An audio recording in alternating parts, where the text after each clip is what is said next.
Streaming short series RCTI Plus gratis.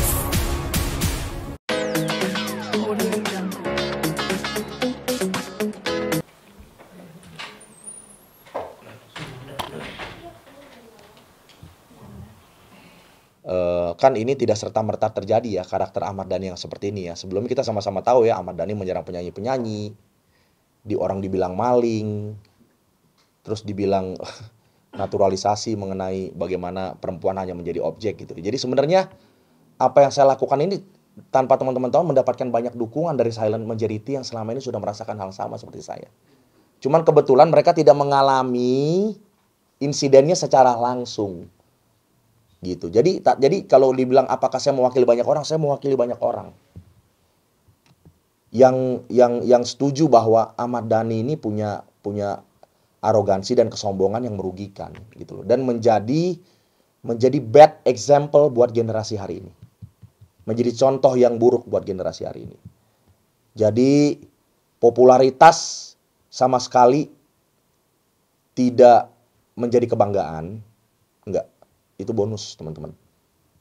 Ya, apapun pencapaian dia di musik itu bonus buat dia pribadi. Dia nggak impactful itu buat orang lain. Nggak. Yang impactful adalah bagaimana kita memperlakukan orang lain, bagaimana kita memonetize jabatan kita hari ini sebagai pejabat publik, itu yang paling penting secara sosial ya.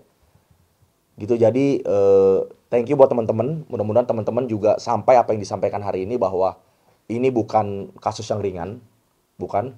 Semua teman-teman ini punya keluarga ya, yang teman-teman sayang ya, yang teman-teman hormati. Sehingga semua teman-teman ini melakukan banyak hal untuk menjaga kehormatan keluarga itu ya. Termasuk cari uang, cari kehidupan, dan lain kan gitu kan. Jangan sampai hal-hal ini nih menjadi hal-hal yang disepelekan gitu loh. Spirit kita berbudaya, spirit kita berkeluarga, spirit kita berbhinneka tunggal ika itu jangan sampai disepelekan. Jangan sampai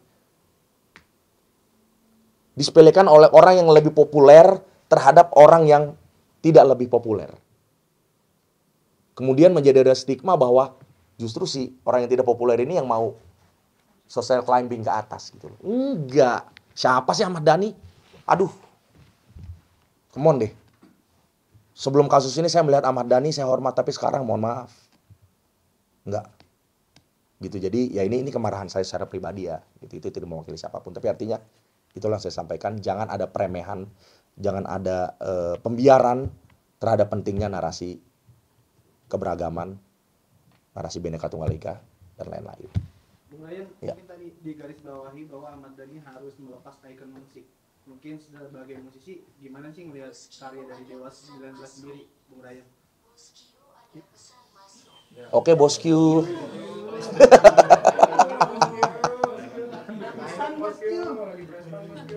Ya, itu nggak relevan saya tanggapi ya.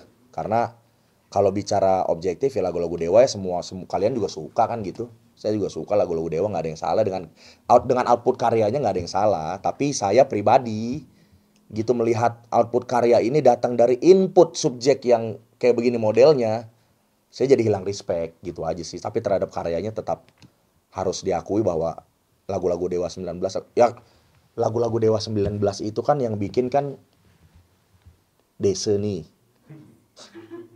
Tapi yang nyanyi kan Dese gitu loh. Ada Ari Lasso, ada Once gitu kan. Jadi kredit itu tidak hanya untuk Ade aja, untuk Once juga, untuk Ari Lasso juga, untuk Mas Andra juga, gitu loh. Untuk Mas Yuke juga, untuk the whole band juga, additional player gitu. Jadi jangan one man show gitu loh. Gitu seperti kita tahu juga kan lagu-lagu yang ditulis kan juga banyak menyadur. Kalaupun dia berargumentasi itu beli, ya beli berarti kan lu nggak cukup keren buat menghadirkan originalitas kan gitu kan. Kalaupun yang ada ya original oke. Tapi yang populer banyak juga yang beli katanya. Saya sama Jajang nih. Jajang sudah mempopulerkan lagu ini nih Pak Jajang. Saya beli lagu Pak Jajang. Terus saya ganti jadi bahasa Indonesia. Relevan nggak kalau itu dibilang bahwa saya menulis berdua sama Pak Jajang, ya enggak lah.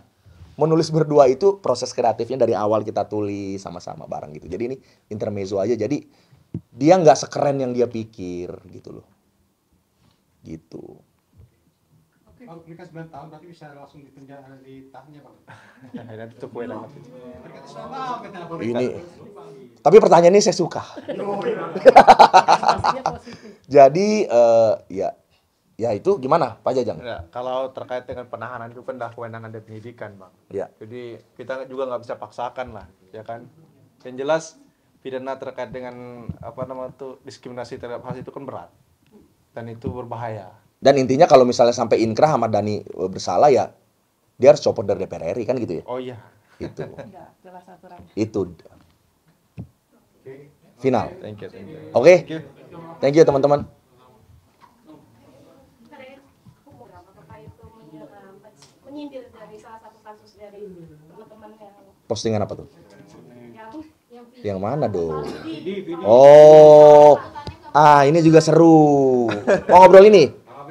Mau ngobrol ya? Ini ya. Tanggapi aja. Jadi gini kalau kasus Vidi ini saya juga sudah sempat bertemu dengan ayahnya Vidi ya, Mas Hari ya, Harikis ya. Sudah menceritakan banyak hal. Tapi dari awal sebelum pun saya mendapatkan informasi yang banyak, saya sudah melihat ada sesuatu yang janggal gitu. Jadi dari narasi yang dibangun, kemudian bukti-bukti yang di-reveal, ini sebenarnya lebih relevan kalau yang digugat itu sebenarnya mechanical rights. Gitu, bukan performing rights. Dan yang bikin saya semakin ragu, pihak kuasa hukum yang ada di belakang Vidi, mau ketawa nggak enak. Ini yang saya nggak bisa percaya, karena terafiliasi dengan salah satu asosiasi aksi yang sama-sama kita tahu bahwa memang aksi itu kan sudah declare bahwa musuhnya adalah penyanyi ya. Bahwa penyanyi adalah orang jahat yang nggak mau bayar royalti. Dan mereka menggugat penyanyi harus penyanyi yang bayar royalti. Sementara undang-undang yang bilang bahwa penyelenggara yang harus bayar. Jadi ini sudah semerawut teman-teman. Bagi saya, Vidi itu korban. Ya. Dan kemudian Om Kinan Nasution juga adalah korban dari doktrin-doktrin yang salah. Dan akhirnya, ya ini saya harus sampaikan. Dan gue tahu pasti lo tayangin yang gini-gini, gue tahu. Jadi pasti juga nanti akan dibully lagi. Tapi nggak apa-apa, saya sekali bicara kebenaran harus bicara kebenaran. Om Kinan pun buat sebagai saya ya, itu juga adalah korban yang didoktrin dan dimanfaatkan menjadi lokomotif untuk kepentingan kelompok-kelompok tertentu gitu. Jadi kalau mau berjuang yang benar, sekali lagi saya luruskan. Teman saya juga Charlie kan bilang kan, bebas, gratis kan. Sebenarnya kan itu kan tidak titik dong, itu koma. Dia ngomong begitu karena ini kekisruhan terjadi antara pencipta lagu dengan penyanyi, kan gitu kan. Makanya dia bilang, gue sebagai pencipta lagu, gue menggratiskan penyanyi siapapun untuk membawakan. Dengan catatan LMK yang harus menagih royalti, penyelenggara yang harus bayar royalti terhadap LMK. Jadi gratisnya bukan jangan ditelan gratis-gratis, ditelan mentah-mentah, enggak dong, enggak. Artinya penyanyi yang tidak punya kewajiban untuk membayar terhadap pencipta gitu loh.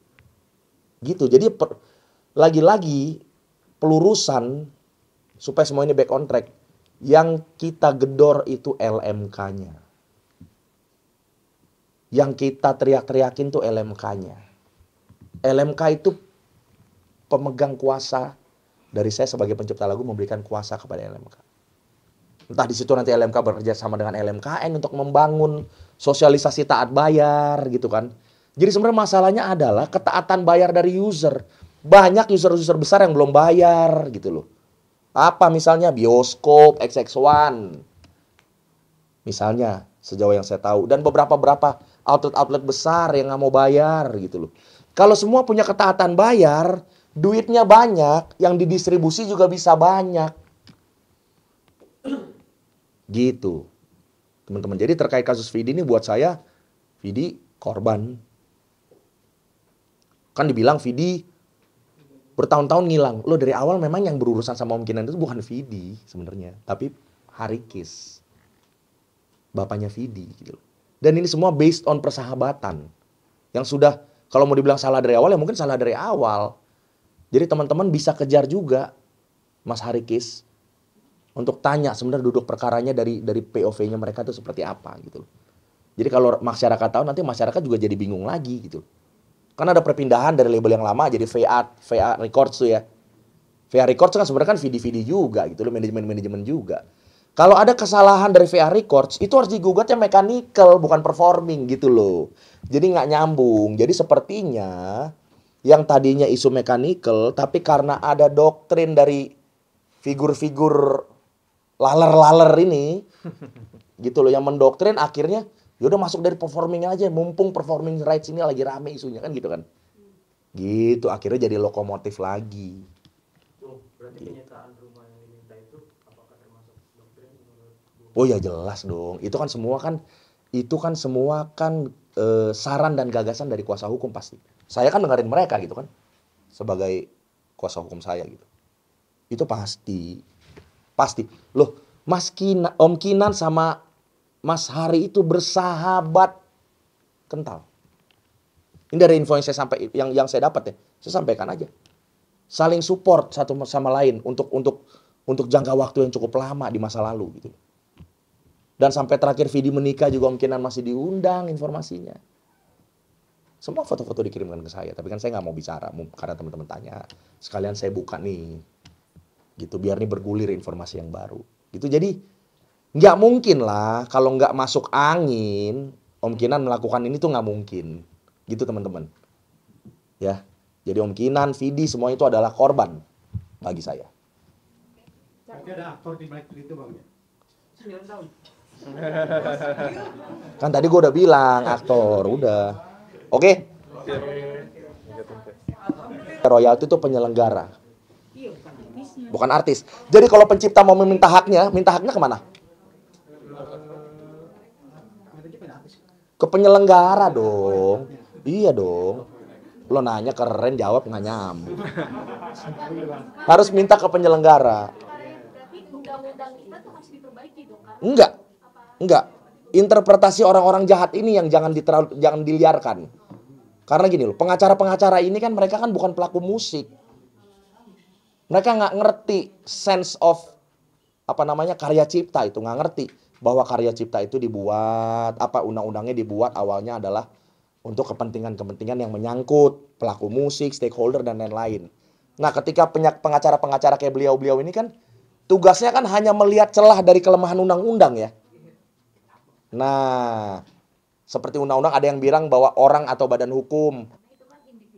Ya makanya kalau ada kesalahan, kalau ada salah aiming kan berarti tinggal dibuktikan aja kan. Gitu berarti yang dituntut harusnya jangan penyanyinya tapi yang mengunggah gitu. Tapi spiritnya sudah benar. Gitu. Iya, bahwa mechanical itu adalah hak pencipta 100% untuk mengambil langkah menuntut. tapi kalau ke penyanyi salah alamat ya. Kalau gugatnya ke penyanyi gitu ya.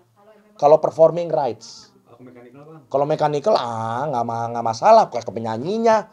Kalau penyanyi kan pasti terwakili oleh label kan, berarti labelnya. Gitu. Tapi kalau performing rights, lagu itu dibawakan secara live dimanapun, itu yang harus dikejar itu penyelenggara, IO-nya dan LMK-nya. Kenapa bisa memberikan izin kalau izin itu belum ada, kenapa acara itu bisa berlangsung gitu. Karena yang gini, billing itu otomatis muncul kalau sudah ada izin. Billingnya muncul. Gitu. Kalau belum ada izin ya billingnya nggak muncul. Nanti siapa yang disalahin? Aksi dengan gampang, cari jalan pintas, minta aja penyanyi. Penyanyi kan kaya.